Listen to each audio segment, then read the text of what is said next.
পারি, বিভিন্ন ধরনের ক্রস ভ্যালিডেশনও করতে পারি এবং এর সঙ্গে আমরা চার্ট, টেবিল বা গ্রাফিক্যাল ইলাস্ট্রেশনও করতে পারি। তো সেক্ষেত্রে আমরা ধরুন এইখানে যে স্পেসিফিক ভেরিয়েবল আমরা টান দিয়ে ড্র্যাগ করে ওই পাশে ফেলাইতে পারি, অথবা যে অ্যারো চিহ্নটা রয়েছে এই অ্যারো চিহ্ন দিয়ে আমরা ওই পাশে দিতে পারি।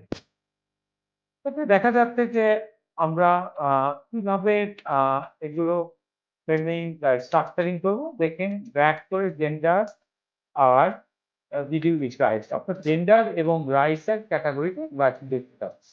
আমরা চার্টে যদি যাই, normal histogram, pie chart, bar chart, আমরা ধরুন পার চার্টে লিখতে পারি, ফ্রিকোয়েন্সি দিয়েও বা পার্সেন্টেজ চার্টেও লিখতে পারি।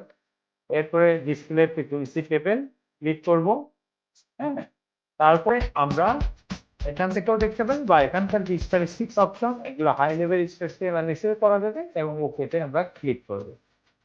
দেখেন এখানে সুন্দরভাবে জেন্ডারের টেবিল, মেল ফিমেল কয়জন সেটা দেখাচ্ছে এবং 7 দিনে ইয়েস নো, ইয়েস কতজন, নো কতজন, কারা ভাত খায় কারা খায় না। আর ওখানে দেখাচ্ছে মেল ফিমেলের রেটটা। এই যে বাচ্চাটাও এদের জেন্ডার প্রপোর্শনাল 50% মেল ফিমেল দেখাচ্ছে, কিন্তু ভাত খাওয়া বা রাইস গ্রহণের ক্ষেত্রে কিন্তু নো কম, ইয়েস এর রেটটা বেশি দেখাচ্ছে। অর্থাৎ আপনি আপনার মতো ইচ্ছা মতো করতে পারেন। এইভাবে আপনি মাইক্রোসফট ওয়ার্ডে নিতে পারেন বা এক্সেলে নিয়েও আপনি ডেটাটা ফার্দার অ্যানালাইসিস করতে পারেন, গ্রাফগুলো সুন্দর ভাবেও ক্লিক করতে পারেন। এরপরে রয়েছে আমরা যদি এস এর ফ্রিকোয়েন্সি ট্রায়াল করি, দেখেন ডেসক্রিপটিভ স্ট্যাটিস্টিক্স, আমরা ফ্রিকোয়েন্সিতে গেলাম। আমরা এখান থেকে রিচার্টও দিতে পারি বা ওই পাশে যেও নিতে পারি, ইজি বিষয়।